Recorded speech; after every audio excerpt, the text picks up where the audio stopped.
हाँ जी, नमस्कार। राधे राधे, जय श्री कृष्णा। कैसे हैं सब लोग? बढ़िया, मजे में, आनंद में। चलिए, ईश्वर आप सबको हमेशा आनंद में रखे, खूब मजे में रखे, खूब स्वाध्याय करें, खूब भजन करें, खूब मेहनत करें और अपने कर्म पथ के ऊपर लगातार बढ़ते चले। दोस्तों, हम लोग बात कर रहे थे 1857 की क्रांति की, और इस 1857 की क्रांति के कारणों की हम लोग चर्चा कर रहे थे। आज उसी कड़ी में हम लोग बात करने वाले हैं प्रशासनिक कारणों की।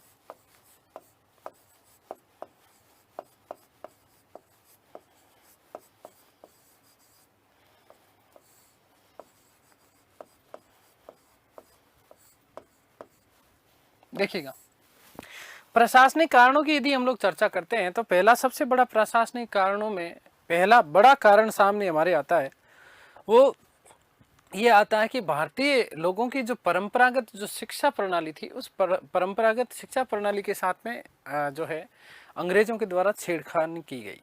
किस तरीके से? भारतीय परंपरागत शिक्षा को समाप्त करके अंग्रेजी शिक्षा को बढ़ावा देने का प्रयास किया गया। सबसे पहली बार यदि हम बात करते हैं तो 1813 का जो चार्टर अधिनियम आया, जिसके बारे में हमने पिछली क्लास में चर्चा भी करी थी, और मैंने आपको बताया कि इसी चार्टर अधिनियम के द्वारा पहली बार ईसाई मिशनरियों को भारत में ईसाई धर्म का प्रचार प्रसार करने का अधिकार प्रदान किया गया था। 1830 में उन्हीं ईसाई मिशनरियों को कह दिया गया कि भाई आप जो है भारत में जो है क्या कर सकते हैं कि यहाँ पर आप ईसाई बना सकते हैं किसी भी व्यक्ति को। उसी एक्ट में, उसी अधिनियम में, उसी चार्टर में एक चीज और की गई। क्या चीज की गई? कि पहली बार भारतीयों की शिक्षा के लिए 1 लाख रुपए का व्यय करने का प्रावधान किया गया था 1813 के चार्टर अधिनियम के द्वारा। उसके बाद लॉर्ड विलियम बेंटिंक के समय 2 मार्च 1835 को एक मेकाले आयोग आया, और इसी मेकाले आयोग के संस्मरण पत्र में कहा गया था कि भारत में अंग्रेजी शिक्षा को अनिवार्य रूप से लागू किया जाना चाहिए, और भारत में जो शिक्षा का माध्यम होगा वो अंग्रेजी ही होगा। यह चीज भारतीय लोगों के लिए थोड़ी सी असहनीय थी। अंग्रेजी शिक्षा और साहित्य के विकास के लिए धन खर्च करने का प्रावधान किया गया इसी मेकाले आयोग के द्वारा। मेकाले यदि हम बोले तो प्रथम विधि आयोग के रूप में यहां पर भारत में आए।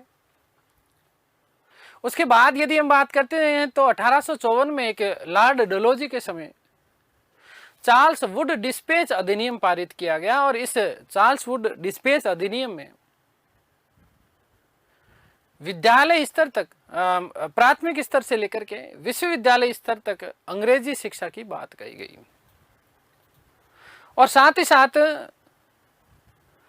भारतीय जो लोग थे, इन भारतीय लोगों के लिए अलग से न्याय व्यवस्था की स्थापना की गई। भारतीय जो मुकदमे होते थे, भारतीयों के ऊपर जो मुकदमे चल रहे थे, उन मुकदमों को चलाने के लिए अलग से न्यायालय स्थापित करने की बात, न्याय व्यवस्था स्थापित करने की बात, ये जो सारी की सारी जो चीजें थी, ये कहीं ना कहीं भारतीय लोगों को पसंद नहीं आ रही थी। तो ये भी एक प्रशासनिक कारण का सबसे बड़ा मुद्दा बना कि भारतीय लोगों के साथ में इस प्रकार की दोहरी नीति का अनुसरण कर रहे थे अंग्रेज। तो देखिएगा कि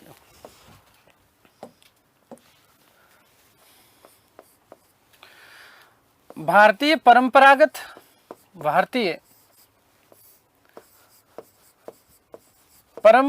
शिक्षा पद्धति को समाप्त करने का प्रयास किया गया। परंपरागत शिक्षा पद्धति को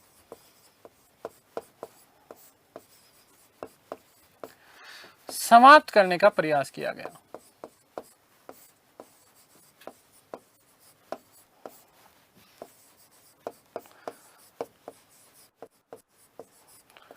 कैसे किया गया? 1813 के चार्टर अधिनियम द्वारा 1813 के चार्टर अधिनियम द्वारा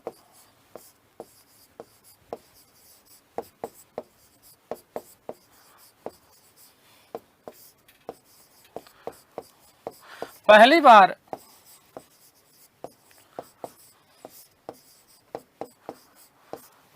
भारतीयों की शिक्षा पर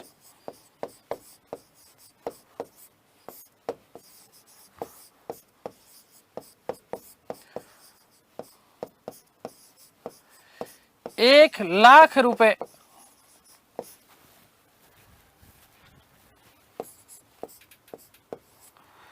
व्यय करने का प्रावधान किया गया।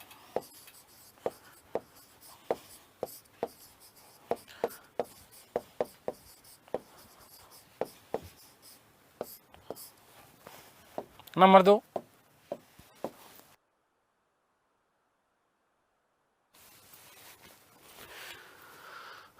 मार्च 1835 में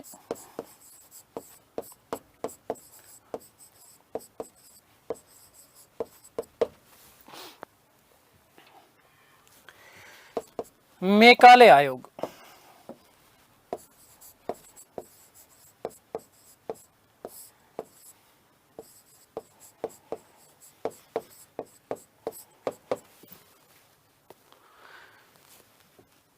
के संस्मरण पत्र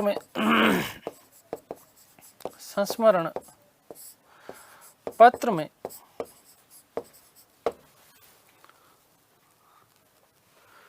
कहा गया कि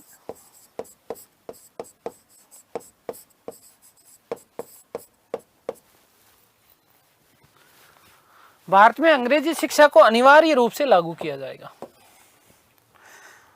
भारत में अंग्रेजी शिक्षा को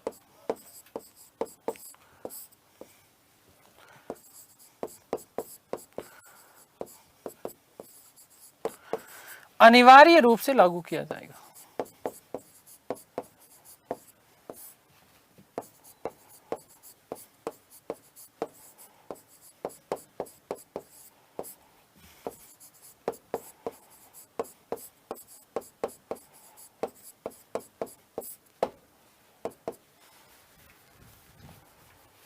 नंबर 3,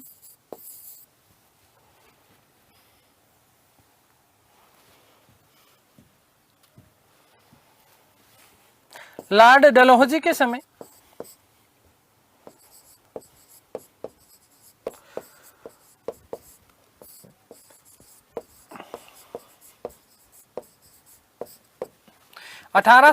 ईस्वी में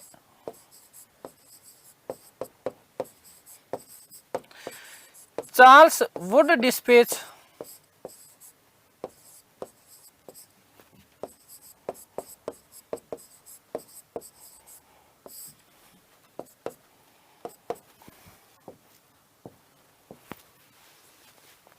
अधिनियम पारित किया गया। अधिनियम पारित,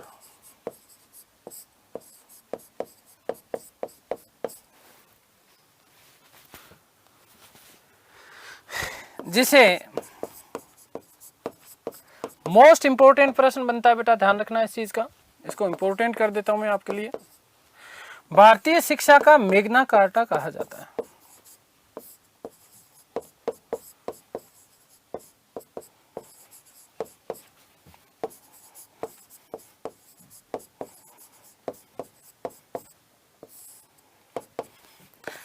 कहा जाता है।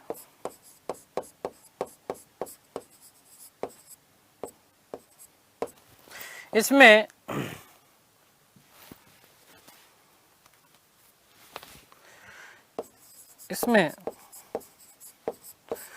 प्राथमिक स्तर से लेकर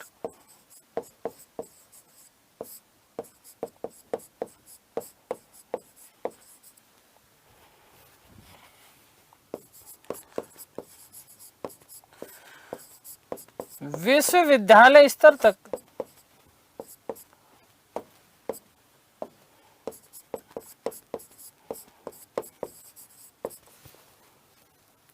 अंग्रेजी शिक्षा की बात कही गई।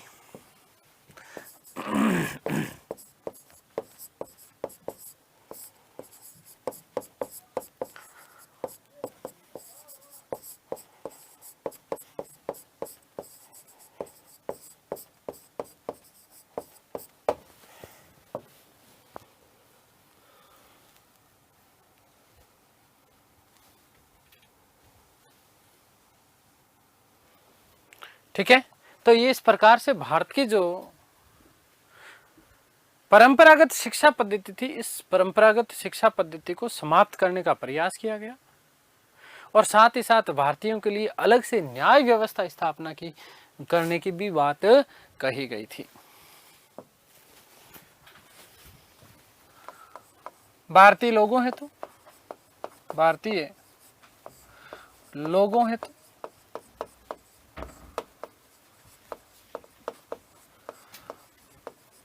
अलग न्याय व्यवस्था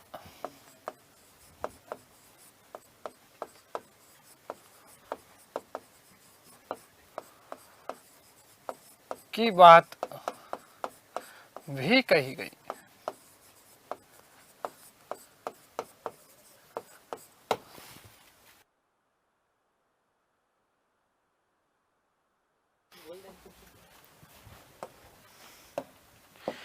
ये समस्त बातें, ये समस्त चीजें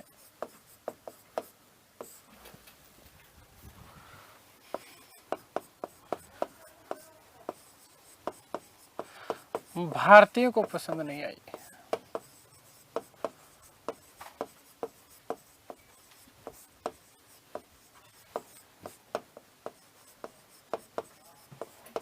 ठीक है, बात क्लियर।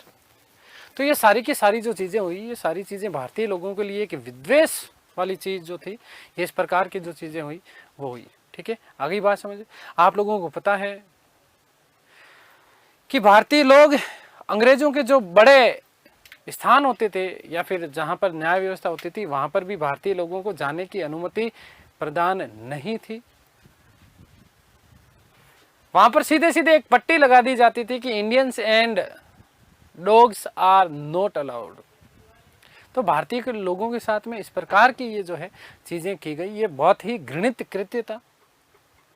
अब थोड़ी सी हम बात करेंगे तात्कालिक कारणों की कि 1857 की क्रांति के पीछे तात्कालिक कारण क्या रहे।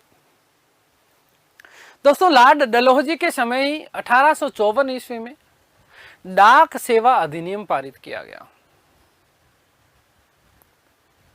और इस डाक सेवा अधिनियम के तहत पहले तो प्रावधान ये था कि चाहे भारतीय सैनिक हो चाहे अंग्रेजी सैनिक हो, इन दोनों सैनिकों के लिए निःशुल्क डाक सेवा होती थी। लेकिन जैसे ही 1854 में ये डाक सेवा अधिनियम पारित किया गया, इस अधिनियम के तहत जो भारतीय सैनिक जो थे, इन भारतीय सैनिकों के निःशुल्क डाक सेवा के ऊपर रोक लगा दी गई। केवल भारतीय सैनिकों के साथ में इस प्रकार का ये कुकृत्य किया गया, एक तरीके से ये भी भारतीयों के लिए बड़ा आघात का विषय रहा। उसके बाद यदि हम बात करते हैं 1856 में एक सामान्य सेवा भर्ती अधिनियम पारित किया गया, जो वस्तुतः लॉर्ड डलहौजी के बाद में भारत के एक अंतिम गवर्नर जनरल बन के आए थे, जिनका नाम था लॉर्ड कैनिंग। इस लॉर्ड कैनिंग के द्वारा 1856 में सामान्य भर्ती अधिनियम लाया गया और इसके तहत भारतीय सैनिकों को समुद्र पार कहीं पर भी युद्ध में भेजा जा सकता था। अब जैसा कि मैंने आपको बताया था कि भारतीय जो सैनिक थे उनके लिए समुद्र बहुत ज्यादा पूजनीय हुआ करता था। इस प्रकार की चीजें उनके लिए असहनीय थी कि उन्हें कहीं पर भी भेज दिया जाए, और समुद्र विशेष रूप से पूजनीय था, तो वो समुद्र को पार करके लांघना अपने धर्म के खिलाफ मानते थे इस चीज को। मैंने जब धार्मिक के कारण आपको समझाई थी तब भी मैंने इस चीज की बात कही। वहीं यदि हम भारतीय सैनिक की बात करें तो भारतीय सैनिक को वेतन के रूप में मात्र 9 रुपए प्रति माह मिलता था, जबकि वहीं यदि ब्रिटेन के सामान्य सैनिक की बात करते हैं तो ब्रिटेन के सामान्य सैनिक का जो वेतन हुआ करता था वो 50 से 60 रुपए प्रति माह तक हुआ करता था। और यही कारण था कि इससे भारतीय सैनिकों में ब्रिटिश ईस्ट इंडिया कंपनी के विरुद्ध विद्रोह की भावना जाग उठी। इससे पूर्व जब हमने बात करी थी 1806 के वेल्लूर विद्रोह की, तो इस वेल्लूर विद्रोह में भी मैंने आप लोगों को बताया कि भारतीय जो सैनिक हुआ करते थे, इन भारतीय सैनिकों को धर्म चिन्ह, जाति सूचक चिन्ह और उनके धार्मिक वस्त्र पहनने पर उनको रोक लगा दी गई थी। भारतीय हिंदू सैनिक जो थे वो अपने माथे पर जातीय तिलक नहीं लगा सकते थे, किसी भी प्रकार के धार्मिक वस्त्र नहीं पहन सकते थे। वहीं मुस्लिम समुदाय के यदि सैनिकों की बात करते हैं तो मुस्लिम सैनिक समुदाय के लोगों को दाढ़ी मूंछ रखने पर प्रतिबंध लगा दिया गया, उनको कह दिया गया कि आपको सेव ही बनाना पड़ेगा। और साथ ही साथ उस समय मैंने आपको लोगों को यह भी बात बताई थी, जब 1806 का वेलूर विद्रोह बताया तो मैंने आपको कहा था कि एक विशेष प्रकार की टोपी पहनने का आदेश दिया गया, जो कि ईसाई धर्म में परिवर्तित व्यक्ति के द्वारा ही ये टोपी पहनी जाती थी। तो ये सारे के सारे कारण थे जहां इन सैनिकों में भी विद्रोह की भावना प्रारंभ हुई। और सबसे बड़ा तात्कालिक कारण में यदि हम एक बात करेंगे, आगे तात्कालिक कारणों की जब बात करेंगे तो इस तात्कालिक कारण में सबसे बड़ा कारण क्या माना जाता है कि इससे पूर्व एक राइफल चला करती थी जिसका नाम था ब्राउन बेस। इस ब्राउन बेस नामक राइफल के स्थान पर एक नई एनफील्ड नामक राइफल मंगवाई गई। और इस एनफील्ड नामक राइफल में ऐसा कहा जाता था कि इसका जो कारतूस प्रयोग किया जाता था, इस कारतूस में गाय और सुअर की चर्बी का प्रयोग किया गया था। गाय हिंदुओं के लिए पूजनीय थी, जबकि सुअर इस्लाम के अनुसार हराम था। तो इस प्रकार से हिंदू और भारतीय दोनों सैनिकों, हिंदू और मुस्लिम भारतीय सैनिकों के साथ में उनके धार्मिक धर्म के साथ में एक तरीके से खिलवाड़ वाली बात कही गई। लेकिन भारतीय लोगों को इस एनफील्ड राइफल के में जो प्रयोग किया जाने वाला कारतूस था, इस कारतूस के बारे में उन्हें जानकारी नहीं दी गई कि इस प्रकार से जो है इसमें गाय और सुअर की चर्बी का प्रयोग किया जा रहा है।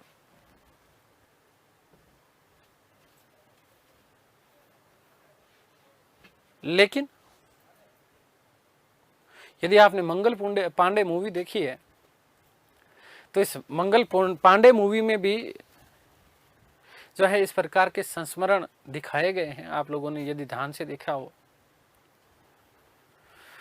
सर्वप्रथम यदि हम बात करते हैं तो दमदम के जो सैनिक थे, वहां दमदम के सैनिकों को इस कारतूसों के बारे में जानकारी मिली। ऐसा कहा जाता है क्योंकि भारतीय समाज में उस समय थोड़ा सा ऊंच और नीच अस्पृश्यता वाली स्थितियां थी, और भारतीय सैनिक विशेष रूप से ऐसा कहा जाता है कि पानी पीने के लिए वो अपना हिंदू विशेष रूप से और मुस्लिम जो सैनिक हुआ करते थे, ये पानी पीने के लिए अलग से अपना एक लोटा रखते थे।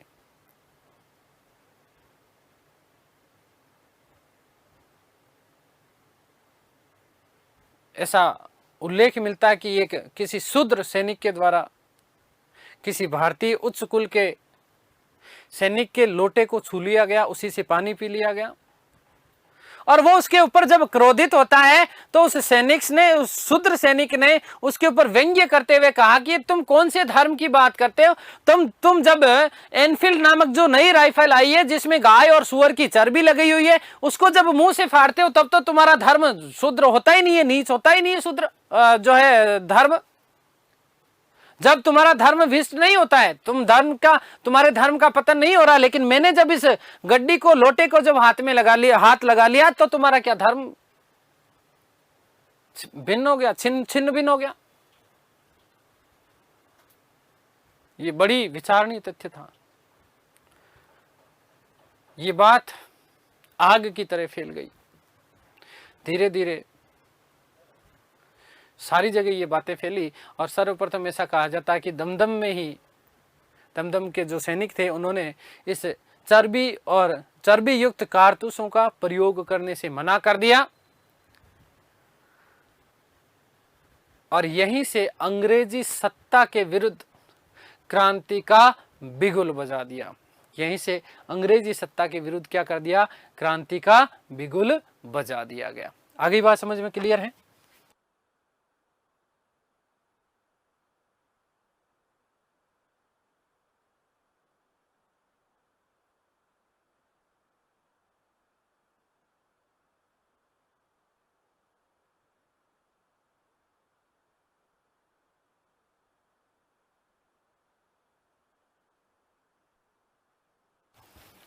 तो देखिएगा,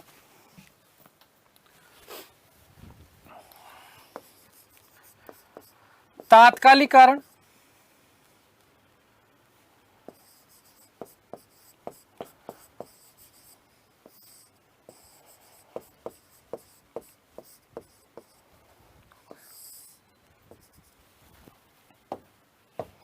अब एक चीज और यहाँ पर विशेष स्मरणीय तथ्य आप लोगों के लिए बन जाता है कि लोग जो लॉर्ड डलहौजी के द्वारा अपनाई गई राज्य हड़प नीति, व्यक्तिगत सिद्धांत, जिसे हमने डॉक्ट्रिन सिद्धांत भी कहा, उस डॉक्ट्रिन सिद्धांत को भी तात्कालिक कारण बताने का प्रयास करते हैं, लेकिन यथार्थ रूप में ध्यान रखना कि वो तात्कालिक कारण नहीं था, वो दूरगामी कारण है, राजनैतिक कारण है, ठीक है ना।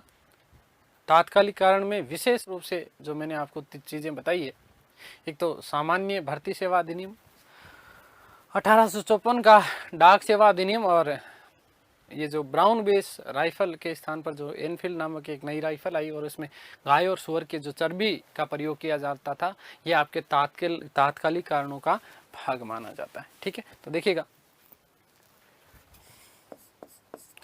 कि 1854 ईस्वी में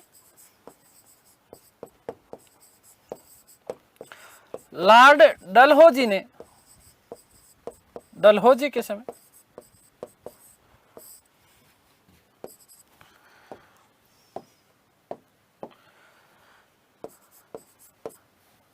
डाक सेवा अधिनियम, डाक सेवा अधिनियम पारित किया गया,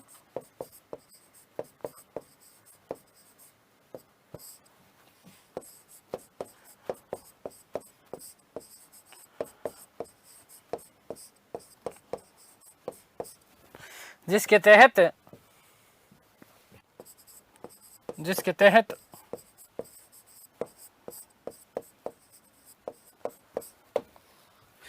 भारतीय सैनिकों की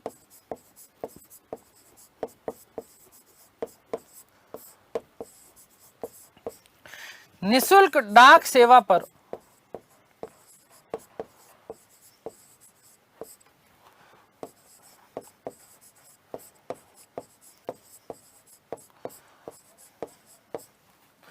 रोक लगा दी गई।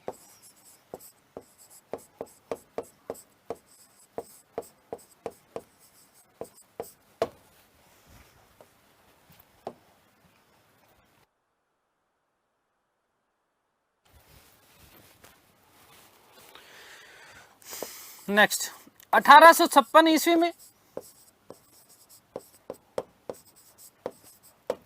लॉर्ड कैनिंग के समय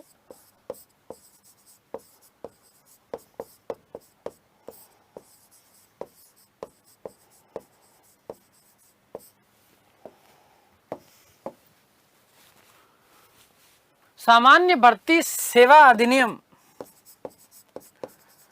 सामान्य भर्ती सेवा अधिनियम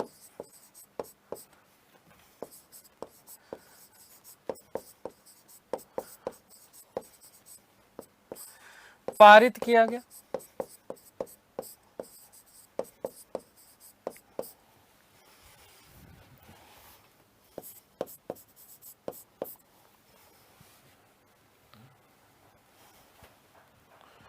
जिसके तहत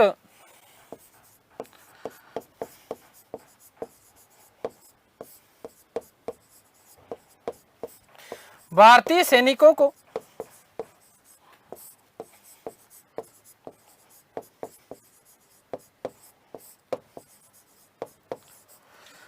समुद्र पार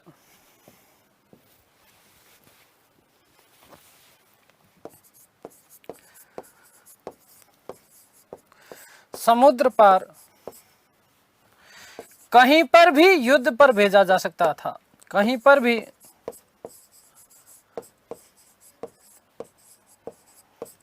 युद्ध पर भेजा जा सकता था।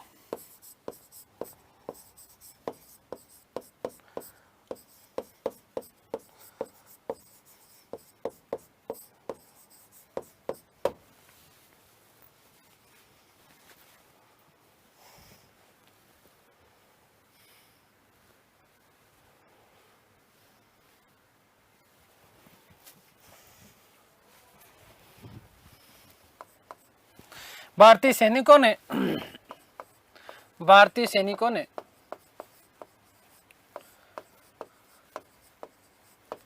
भारतीय सैनिक समुद्र पार करना,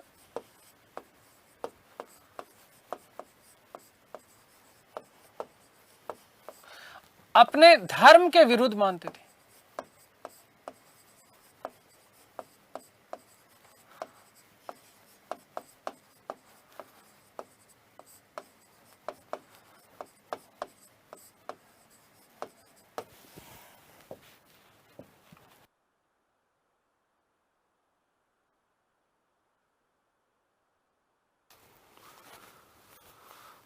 भारतीय सैनिक का वेतन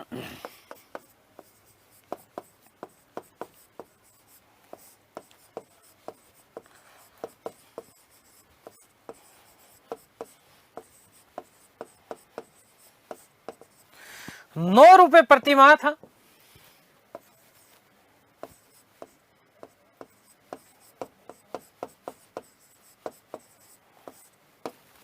और अंग्रेजी सैनिक का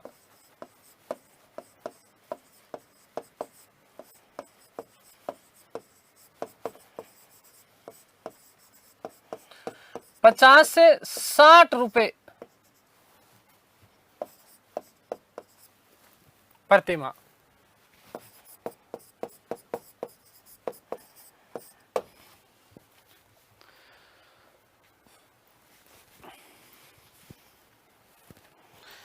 इसी कारण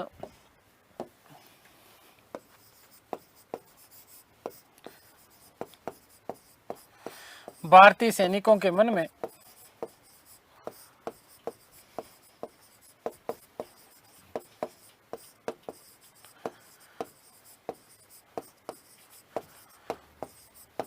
विद्रोह की भावना आई।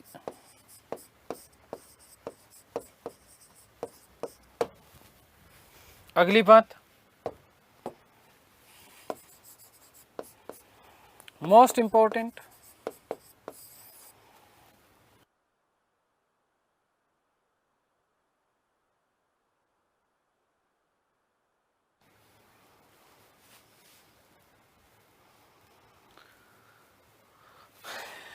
(1856) ईस्वी में ही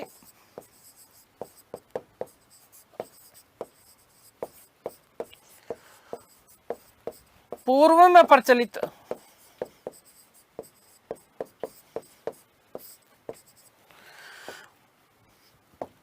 ब्राउन बेस नामक राइफल के स्थान पर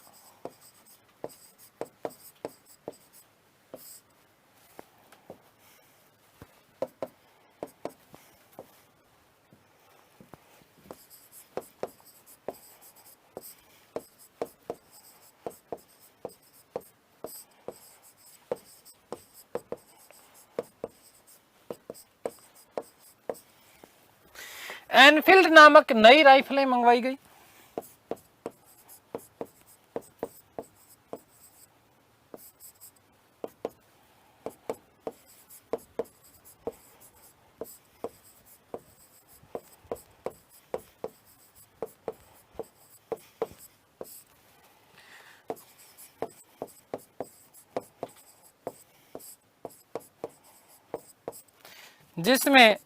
जिसके कारतूसों में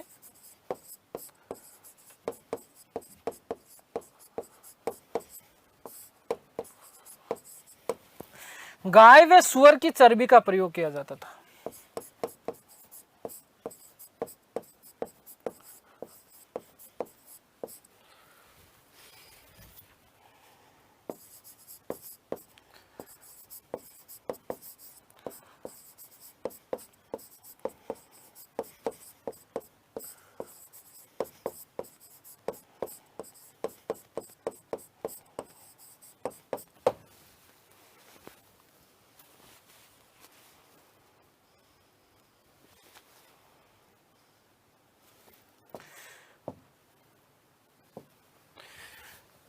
सर्वप्रथम इन कारतूसों के बारे में जानकारी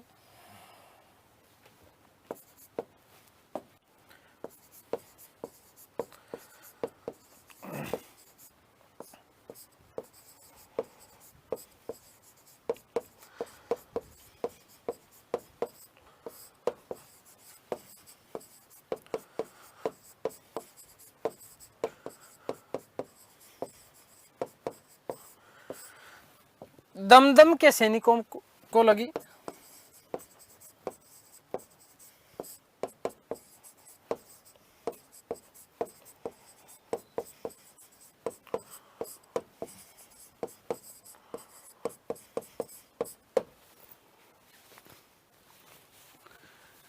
और अंग्रेजी सत्ता के विरुद्ध उन्होंने अंग्रेजी सत्ता के विरुद्ध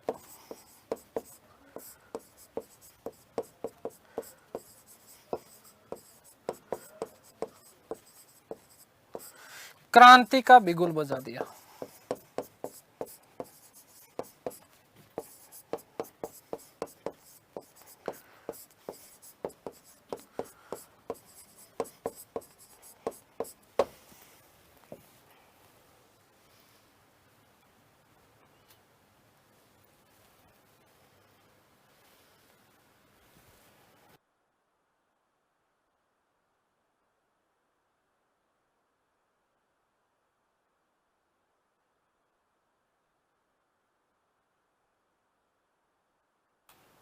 तो इस प्रकार से दमदम के सैनिकों को इस बारे में पता चला।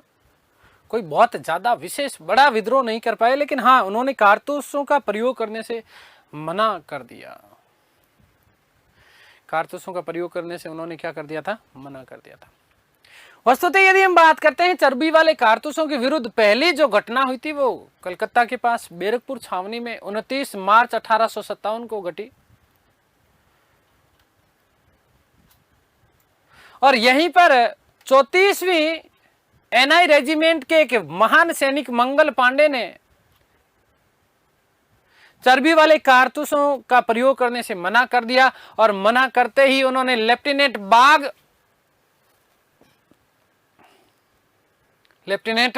बाग और सार्जेंट मेजर हुसन की गोली मार करके हत्या कर दी। यहीं पर एक और अंग्रेज अधिकारी थे जिनका नाम था हियरसे। क्या नाम थे? हियरसे। उन हियरसे को भी उन्होंने गोली मार दी। मंगल पांडे की यदि हम बात करते हैं वस्तुतः, तो मंगल पांडे तत्कालीन गाजीपुर वर्तमान बलिया जिले का रहने वाला था। 8 अप्रैल 1857 ईस्वी को इस भारत माता के महान वीर सपूत को अंग्रेजों ने फांसी दे दिया।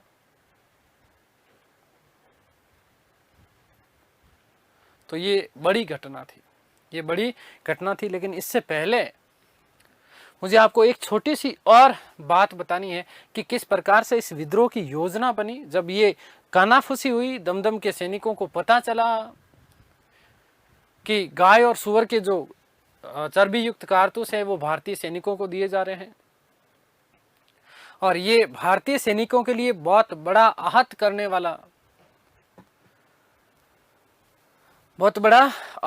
वाला मुद्दा था। उनके धर्म के साथ में जो है खिलवाड़ करने का एक तरीके से प्रयास किया गया था। बड़ा महान कुकृत्य था ये। देखिएगा,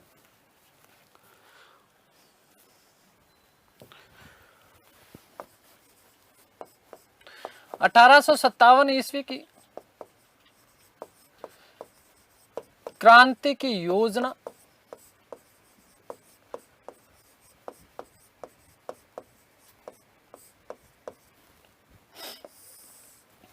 देखिए, ध्यान से सुनिएगा बेटा।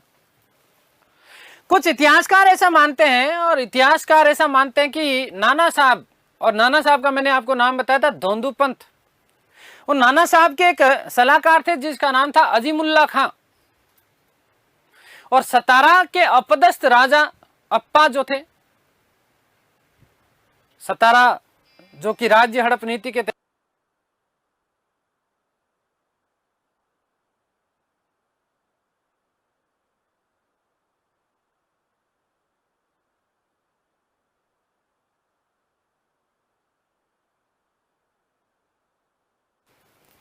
सतारा, आप लोगों को पता होना चाहिए कि राज्य हड़प नीति के तहत लॉर्ड डलहौजी के द्वारा सबसे पहले जो है हड़पा गया था 1848 में। तो इसी सतारा के अपदस्थ राजा अप्पा के एक सलाहकार थे जिनका नाम था राणोजी बापू। क्या नाम था? राणोजी बापू।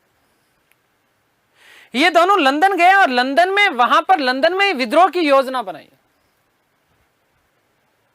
वस्तुतः यदि हम बात करें, क्योंकि धोंदूपंत तो इस बात से नाराज थे कि उनकी पेंशन देने से मना कर दिया गया धोंदूपंत को।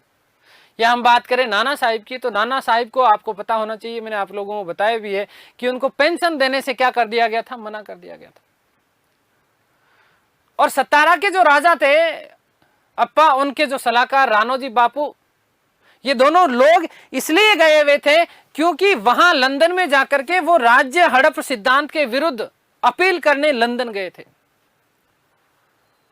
और वेरी मोस्ट बात ध्यान से सुनिएगा कि जब ये वापस आ रहे थे उसी समय अजीमुल्ला खां, सबसे मोस्ट इंपॉर्टेंट प्रश्न बनता है बेटा, ध्यान से सुनना, कि अजीमुल्ला खां जो कि धोंदूपंत के सलाहकार थे, नाना साहिब के सलाहकार थे, ये 1857 की क्रांति से पूर्व किससे मिले थे? तो क्रीमिया के युद्ध के दौरान उमर पाशा से ये वहां पर मिले थे। इन विद्रोहियों ने 31 मई 1857 को क्रांति शुरू करने का दिन चुना था। ठीक है, देखिएगा कि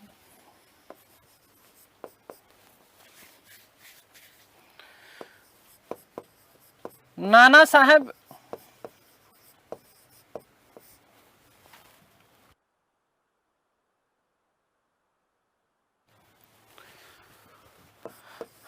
धोंदूपंत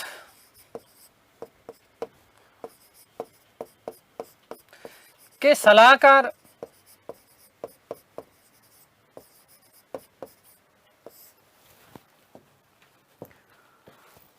अजीमुल्ला खां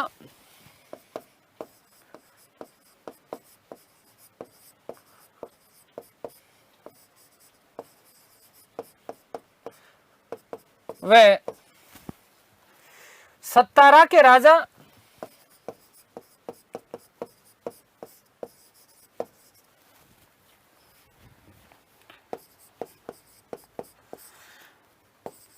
अप्पा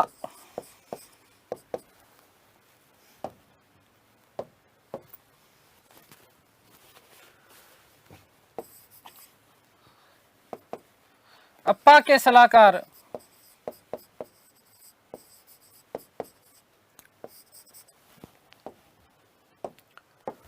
राणोजी बापू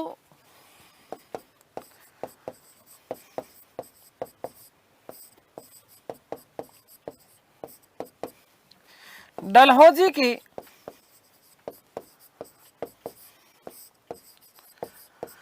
राज्य हड़प नीति के विरुद्ध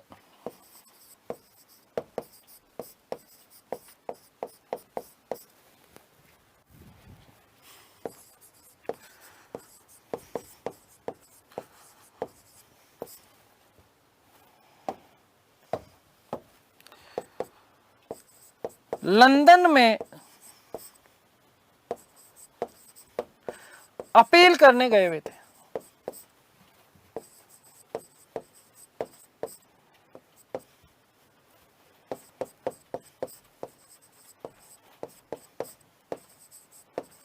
इसी दौरान इन दोनों ने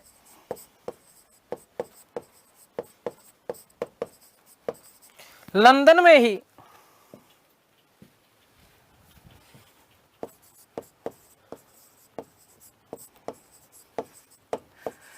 इस महान विद्रोह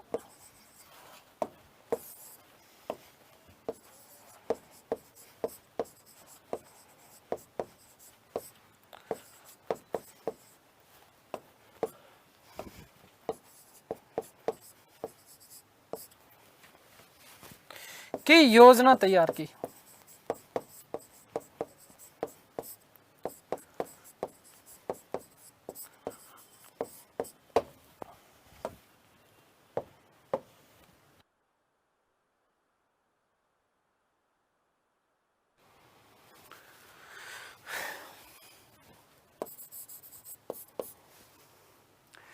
इकतीस मई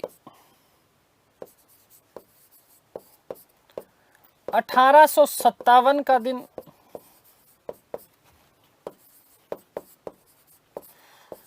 विद्रोह हेतु नियत किया गया।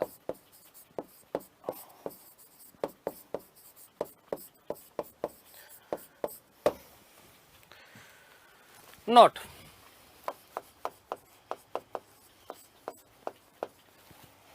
वापस लौटते समय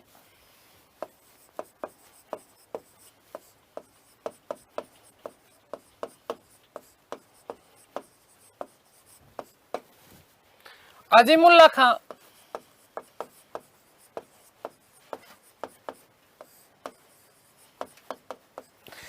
क्रीमिया युद्ध के दौरान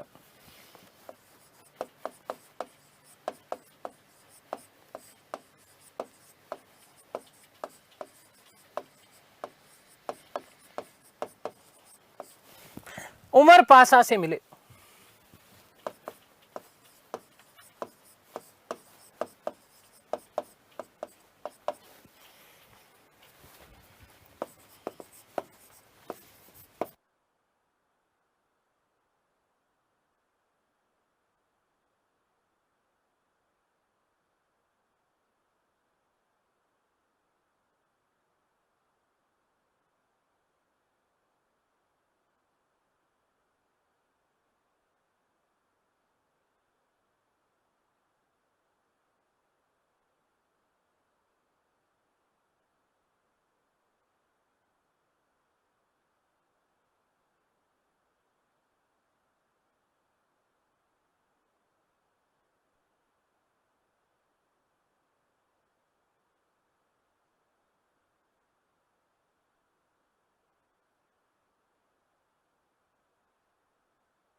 मोस्ट इंपॉर्टेंट बात बेटा,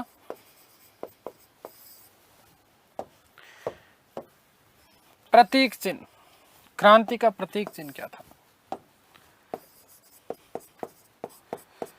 क्रांति का प्रतीक चिन्ह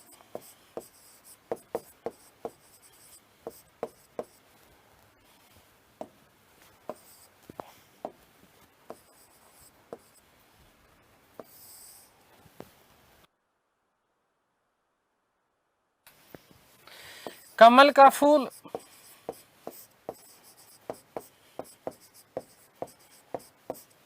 वे रोटी।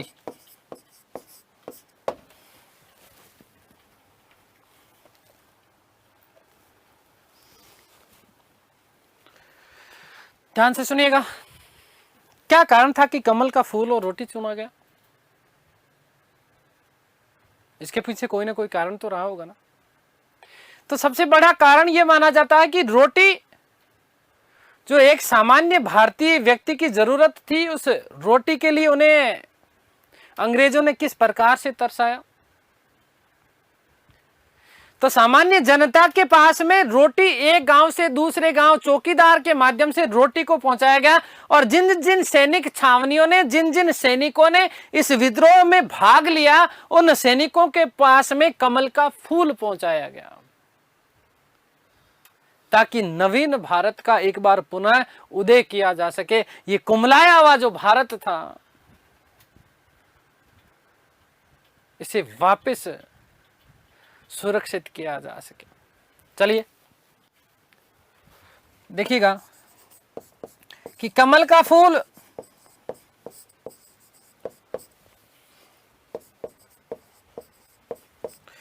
विद्रोह में भाग लेने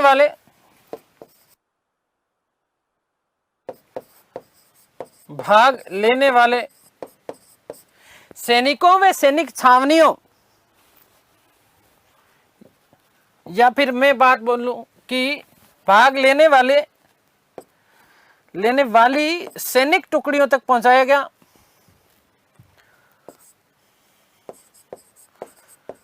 सैनिक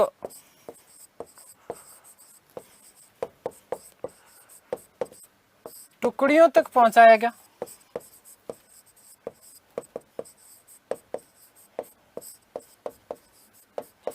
वही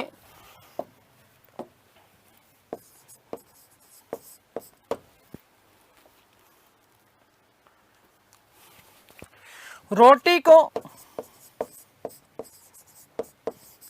एक चौकीदार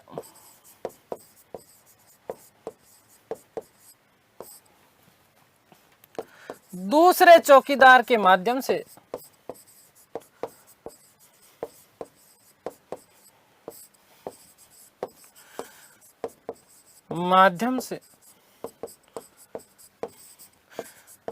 प्रत्येक गांव में पहुंचाया। प्रत्येक गांव में पहुंचाने का कार्य किया गया।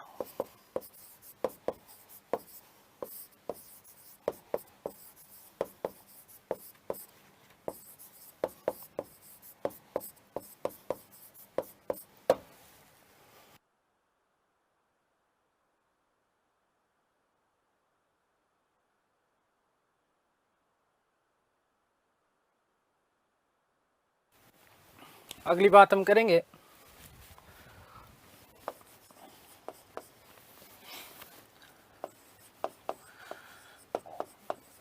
विद्रोह का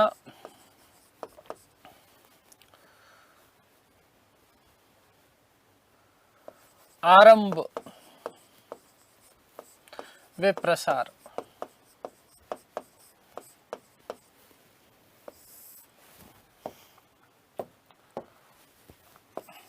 देखिएगा कि सर्वप्रथम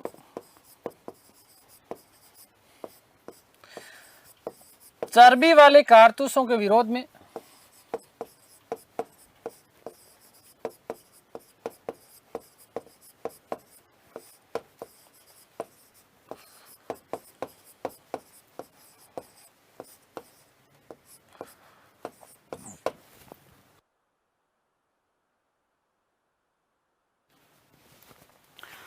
पहली घटना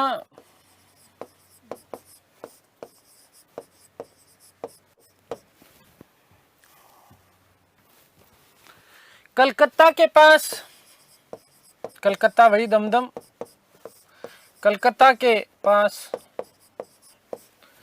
बैरकपुर की छावनी, बैरकपुर मोस्ट इंपोर्टेंट प्रश्न बनता है, ध्यान रखना कि कौन सी छावनी। तो बैरकपुर छावनी में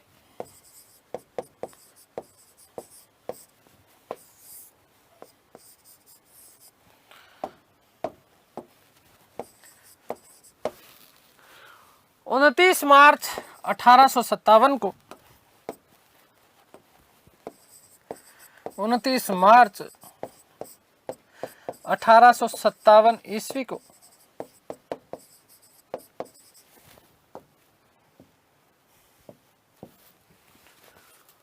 चौतीसवीं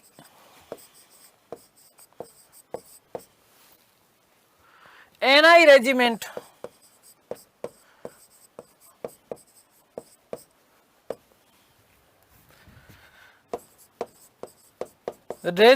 के सैनिक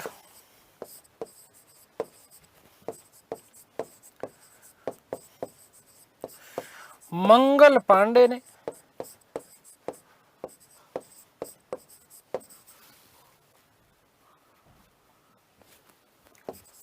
कारतूसों का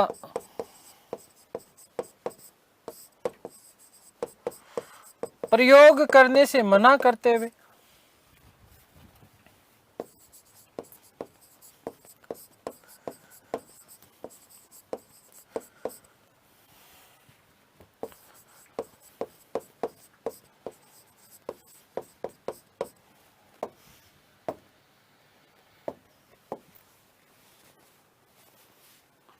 लेफ्टिनेंट बाग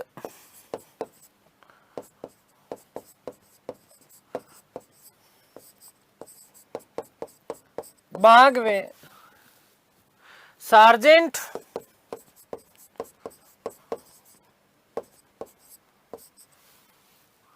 मेजर ह्यूसन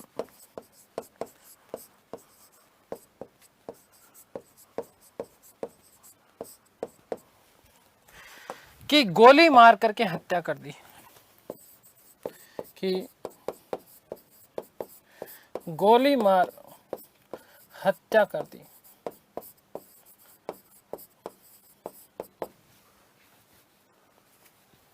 एक अन्य अधिकारी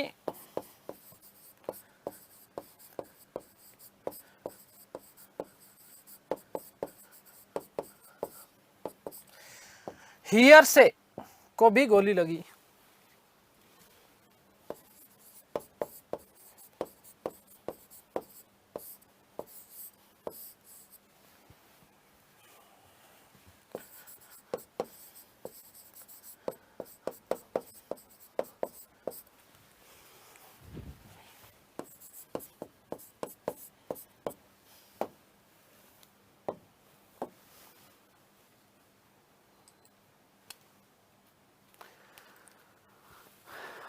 आठ अप्रैल 1857 ईस्वी को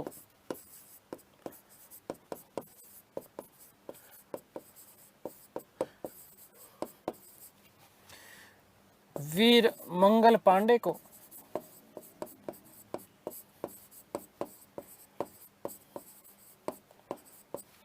फांसी चढ़ा दिया गया, फांसी दे दी गई।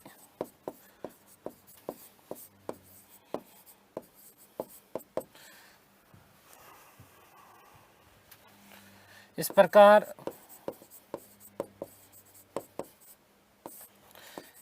इस स्वतंत्रता संग्राम में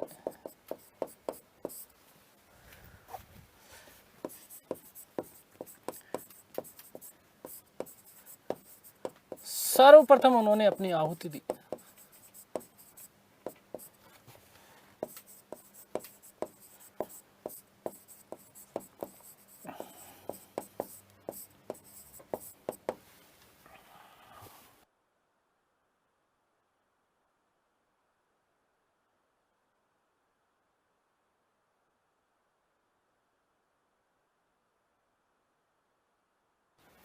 ठीक है, तो ये बड़ा महान वीर मंगल पांडे, उन्होंने अपना प्राण भारत माता के लिए उत्सर्ग कर दिए। ये जो बात है ये बड़ी आग की भांति फैली और 10 मई 1857 को मेरठ की छावनी में 20वीं एनआई के पैदल सैनिकों ने चर्बी वाले कारतूसों को प्रयोग करने से इनकार कर दिया।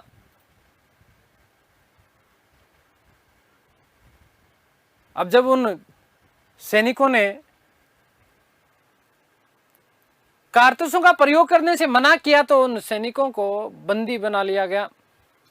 बाकी बचे हुए सैनिकों ने विद्रोह किया और विद्रोह करने के बाद में उनको मुक्त करा करके दिल्ली की ओर प्रस्थान किया। 12 मई 1857 को दिल्ली के ऊपर कब्जा किया। बहादुर शाह जफर द्वितीय को भारत का बादशाह घोषित कर दिया और विद्रोही नेता घोषित कर दिया। और वहीं उधर 4 जून 1857 को झांसी में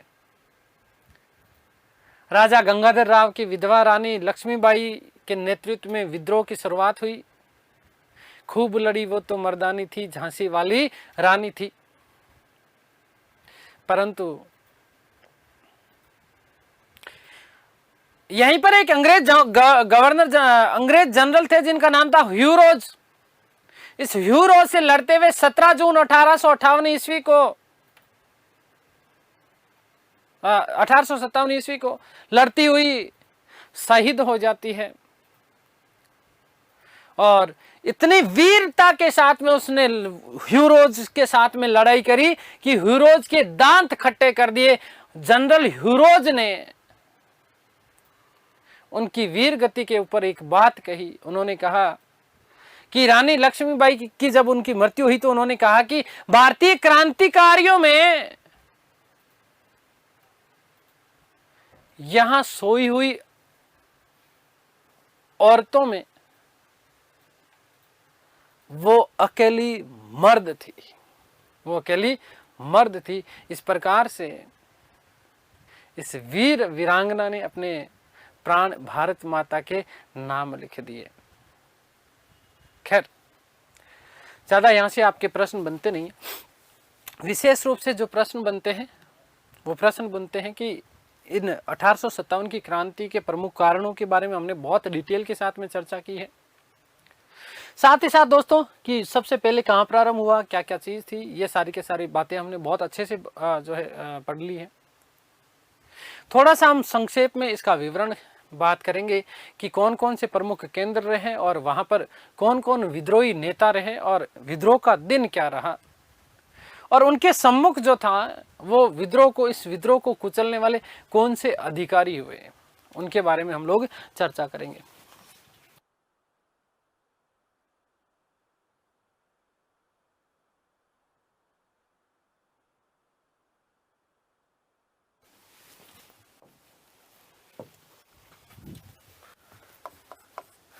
दस मई मेरठ की एनआई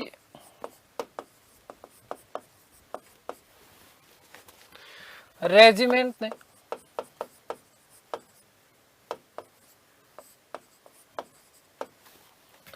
विद्रोह किया।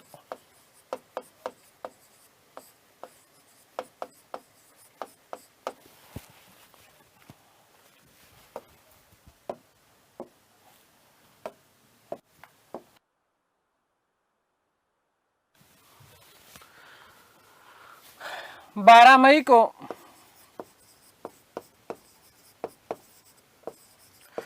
क्रांतिकारियों ने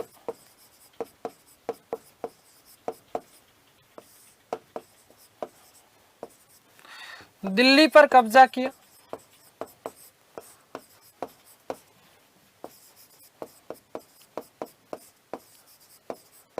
अंतिम मुगल बादशाह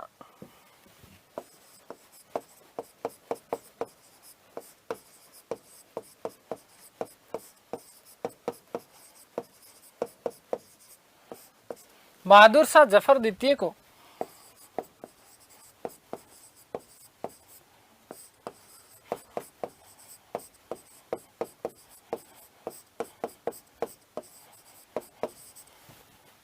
भारत का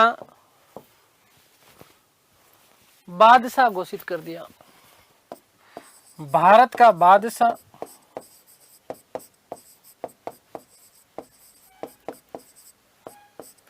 वे विद्रोही नेता घोषित किया।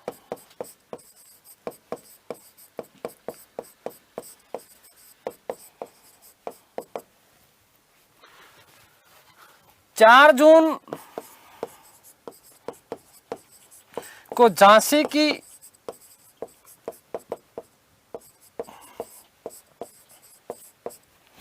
रानी लक्ष्मीबाई ने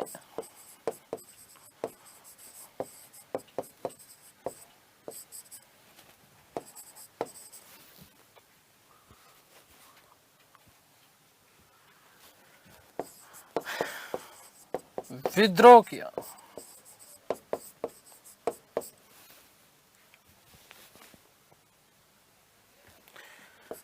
17 जून को वह अंग्रेज जनरल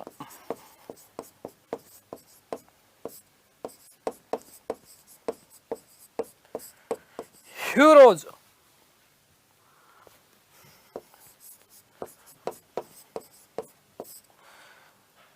के साथ युद्ध करते हुए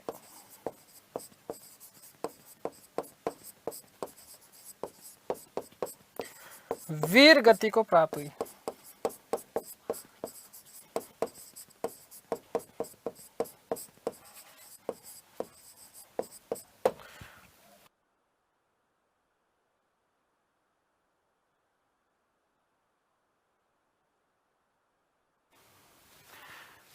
ह्यू रोज ने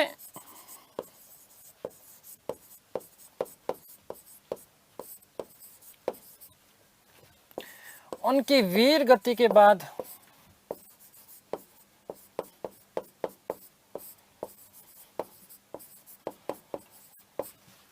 कहा कि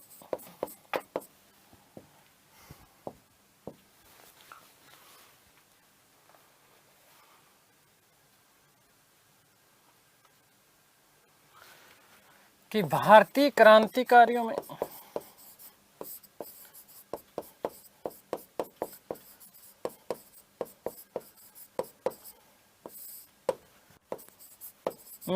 वह अकेली मर्द थी।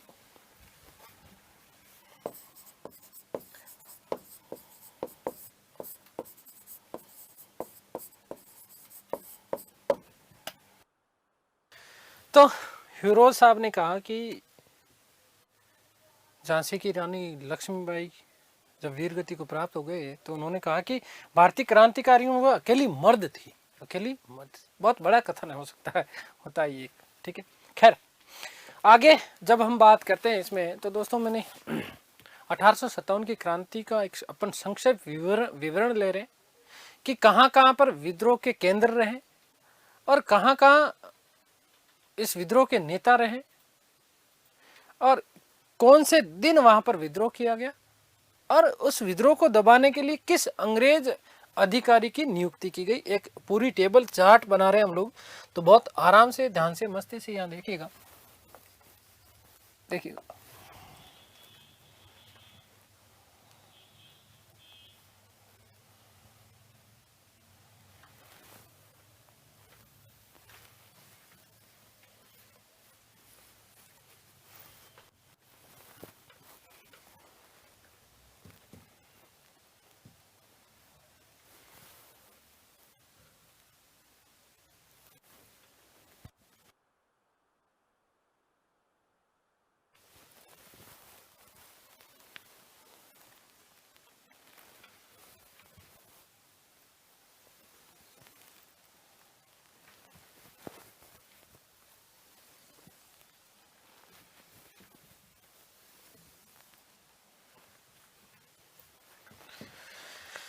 आपका ध्यान केवल बोर्ड पे होना चाहिए। एक तरफ मैं लिख रहा हूं विद्रोह के केंद्र,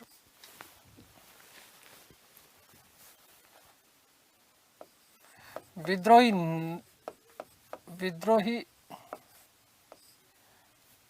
भारतीय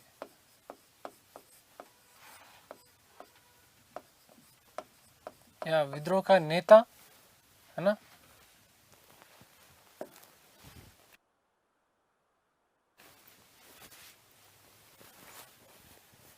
विद्रोह का दिन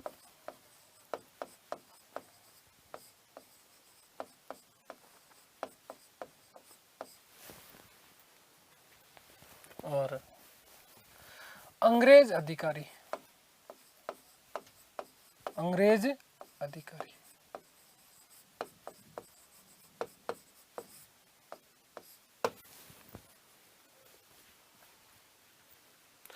सबसे पहले यदि हम बात करें नंबर 1 पे, तो दिल है हिंदुस्तान का। सबसे पहले दिल्ली से स्टार्ट कर लेते हैं हम लोग।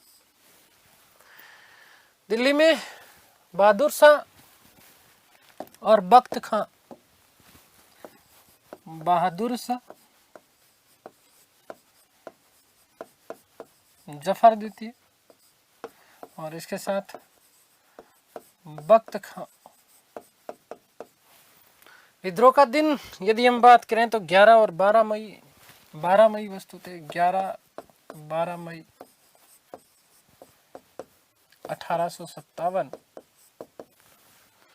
और यहीं पर दोस्तों ध्यान दीजिएगा कि यहाँ पर जो अंग्रेज अधिकारी थे वो थे निकलसन।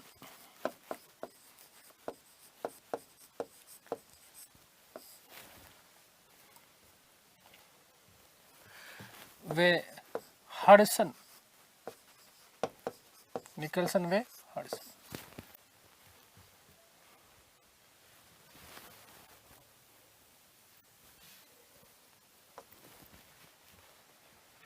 उसके बाद देखें तो झांसी,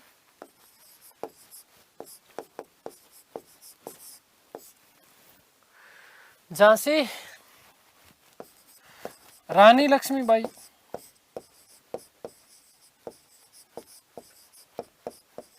रानी लक्ष्मीबाई।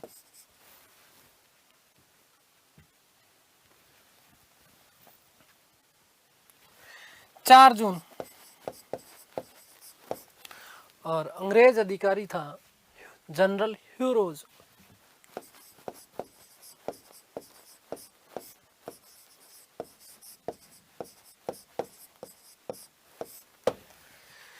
झांसी के साथ याद रखिएगा ग्वालियर,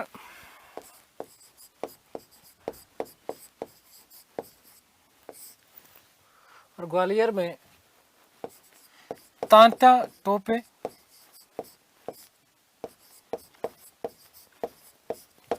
सेम डेट 4 जून, और यही अधिकारी जनरल ह्यू रोज।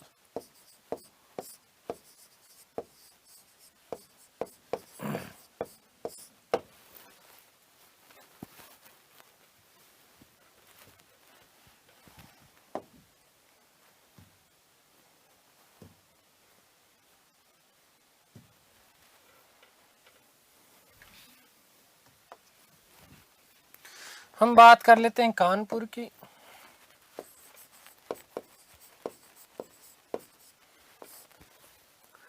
और कानपुर में नाना साहेब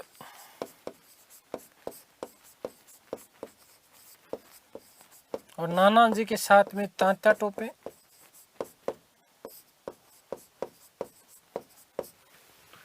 विद्रोह का दिन 5 जून 1857। ये सब 1857 में, बेटा याद रखना।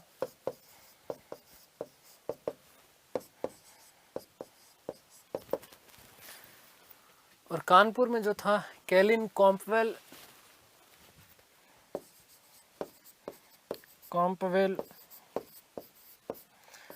और कॉम्पवेल के साथ में हैवलॉक।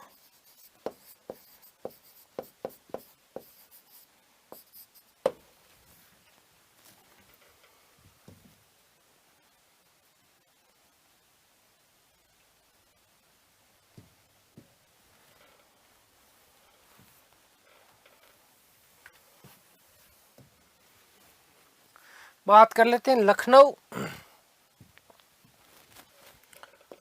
लखनऊ किसको नहीं पता, बेगम हजरत महल।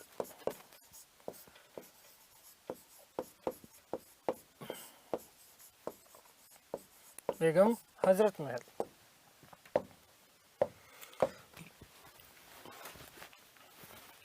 4 जून 1857।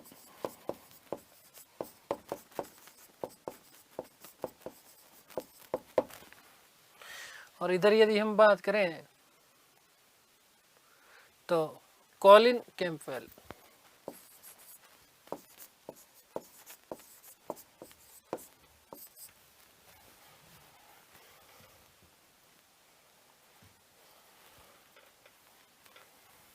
Colin Campbell.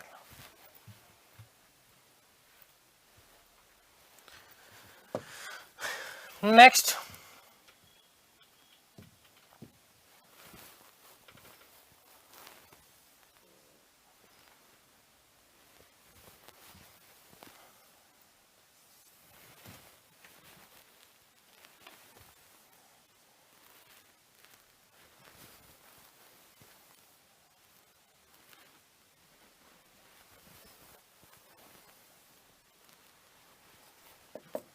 जगदीशपुर की बात कर लेते हैं।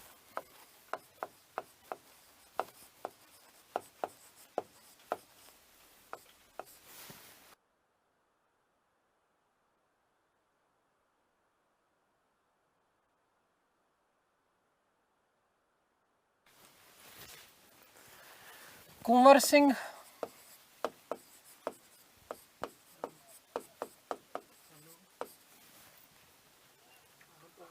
12 जून को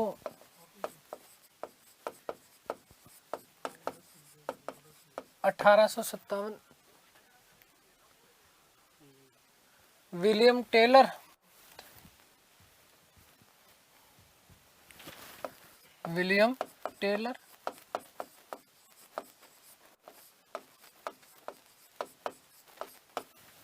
और टेलर साहब के साथ विंसेंट आयर।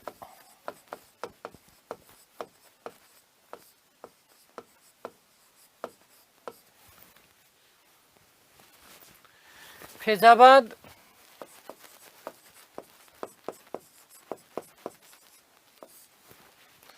फैजाबाद में जो क्रांतिकारी नेतृत्व किया गया मौलवी अहमदुल्ला, मौलवी अहमदुल्ला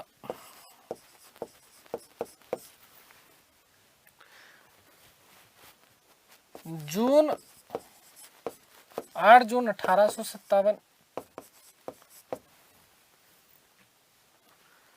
और इधर था जनरल रेनार्ड।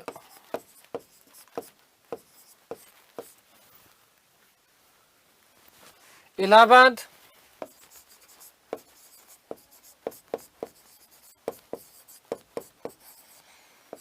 इलाहाबाद में इस क्रांति का नेतृत्व किया गया लियाकत अली द्वारा। लियाकत अली द्वारा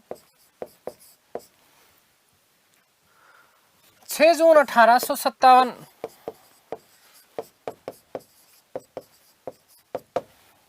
और इधर जो अंग्रेज अधिकारी थे वो थे कर्नल नील। कर्नल नील।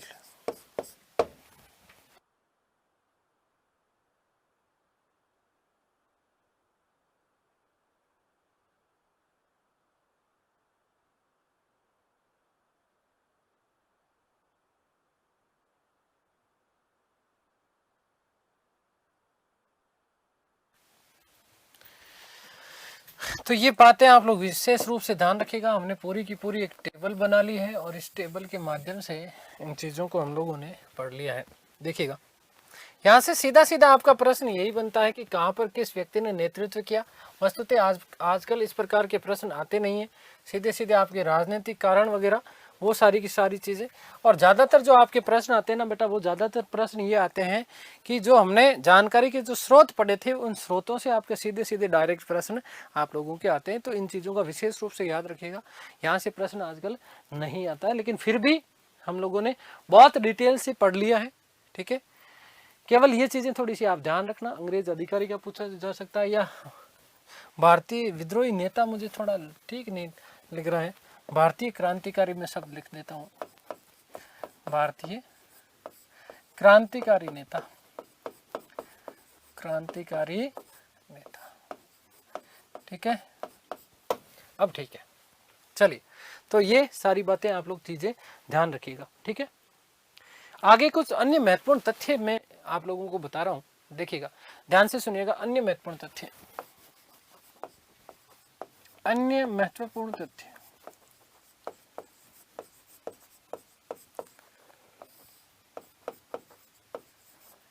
देखिए बेटा जी,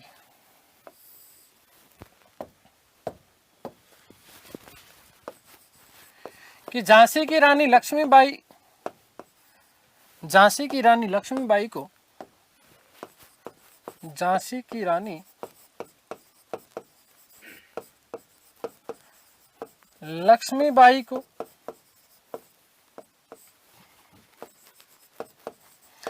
महल परी कहा जाता था। यह प्रश्न पूछा जाता, ठीक है, महल परी कहा जाता था।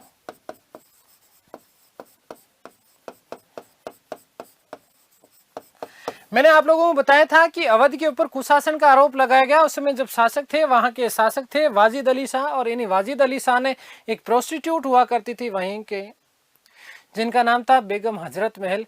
इन हजरत महल के साथ में उन्होंने विवाह किया। इस हजरत महल को महक परी कहा जाता था। क्या कहा जाता था? महक परी।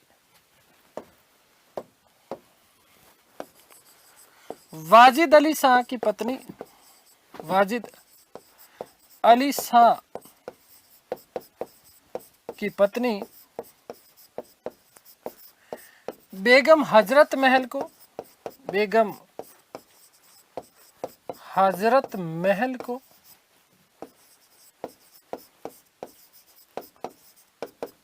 महक परी, महक परी कहा जाता था।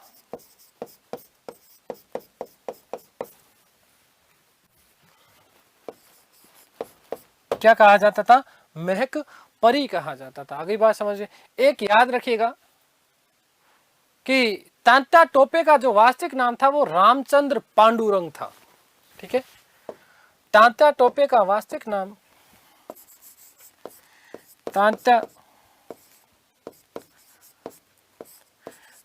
टोपे का वास्तविक नाम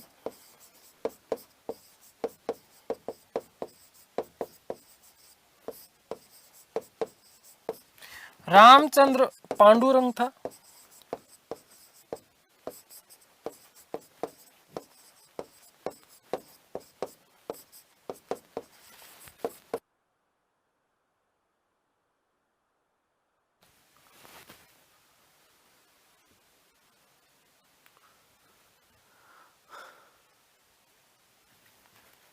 वह मूलतः महाराष्ट्र के थे।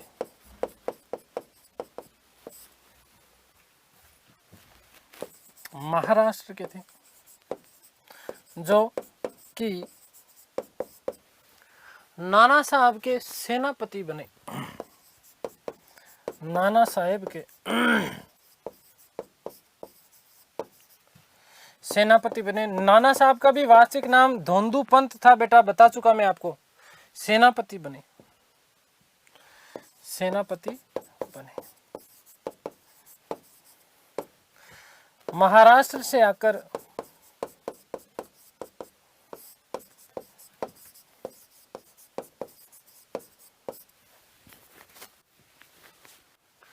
कालपी उत्तर प्रदेश में बसे। कालपी यूपी में है, यूपी में बस गए थे।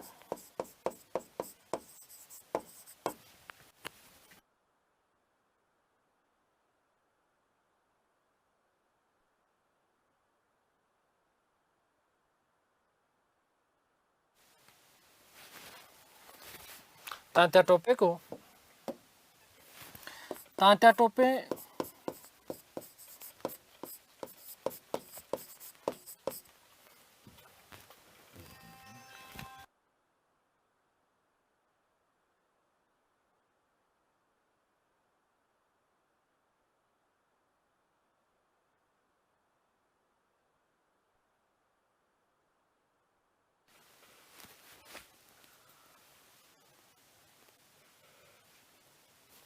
तात्या टोपे को 18 अप्रैल 1857 ईस्वी को, 1859 ईस्वी को फांसी पर लटका दिया गया।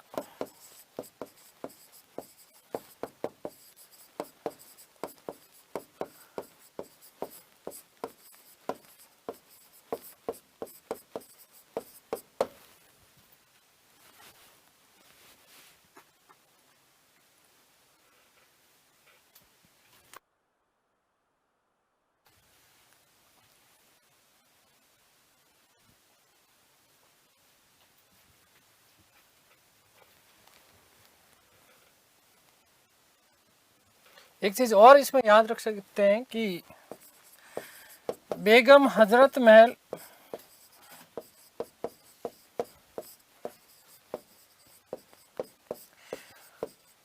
पराजित होने के बाद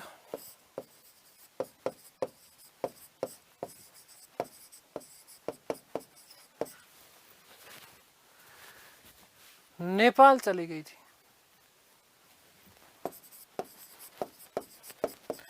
नेपाल चली गई थी।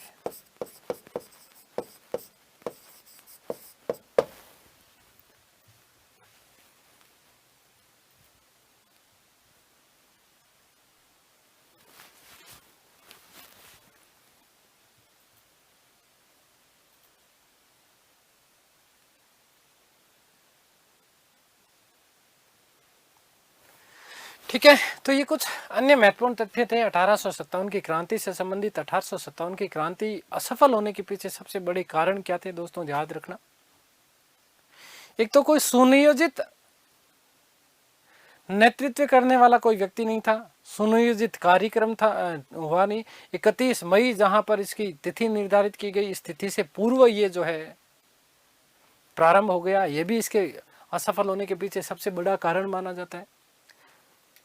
सुव्यवस्थित और सुनियोजित विद्रोह नहीं कह सकते हम लोग इसको, क्योंकि समय से पूर्व प्रारंभ हो गया, नियत तिथि से पूर्व प्रारंभ हो गया। फिर कोई नेतृत्व करता भी नहीं था, क्योंकि मुगल बादशाह बहादुर शाह जफर द्वितीय को बादशाह घोषित करना एक तरीके से बहुत बड़ी महान भूल रही। इन मुगल बादशाह बहादुर शाह को 1857 की क्रांति के समय हुमायूं के मकबरे से, ये भी आपका बहुत महत्वपूर्ण प्रश्न बन जाता है, नोट याद रखिएगा कि मुगल बादशाह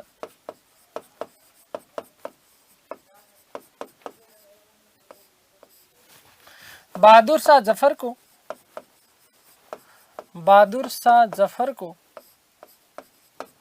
जफर द्वितीय वे उसके शहजादों को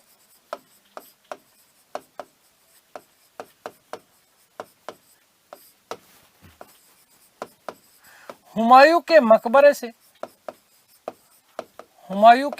से मोस्ट इंपॉर्टेंट प्रश्न बनता है, याद रखना बेटा, के मकबरे से अंग्रेज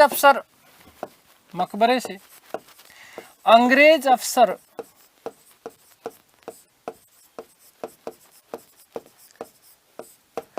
हडसन ने गिरफ्तार किया।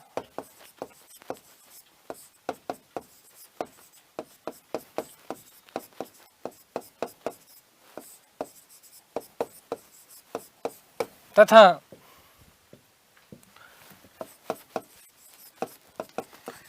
इन्हें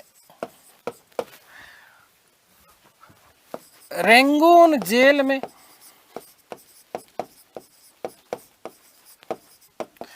कैद कर लिया गया। रेंगून बर्मा, ठीक है, कर लिया और यहीं पर इनकी क्या हो जाती है, मृत्यु हो जाती है। तो एक तो नेतृत्व की कमी थी, समय से पूर्व प्रारंभ होना, ठीक है, असफलता के कारण, क्रांति की असफलता के कारण क्या थे,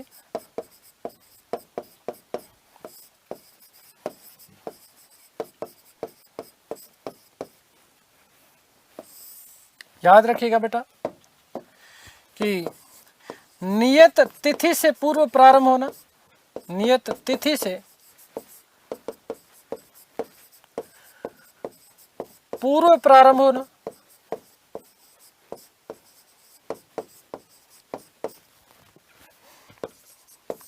भारतीय रियासतों के राजाओं का उदासीन होना, भारतीय रियासतों के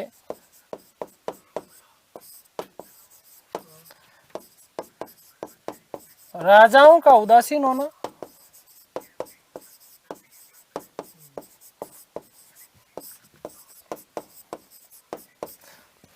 नेतृत्व की कमी का अभाव होना, नेतृत्व की कमी का अभाव होना,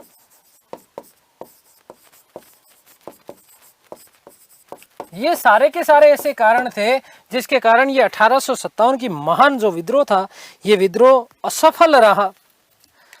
भारत का ये प्रथम स्वतंत्रता संग्राम एक तरीके से जिसमें कई भारतीय लोगों को अपनी जान गंवानी पड़ी और इसी के साथ वो कुछ कर भी नहीं पाए जैसा जो कुछ करना चाहते थे।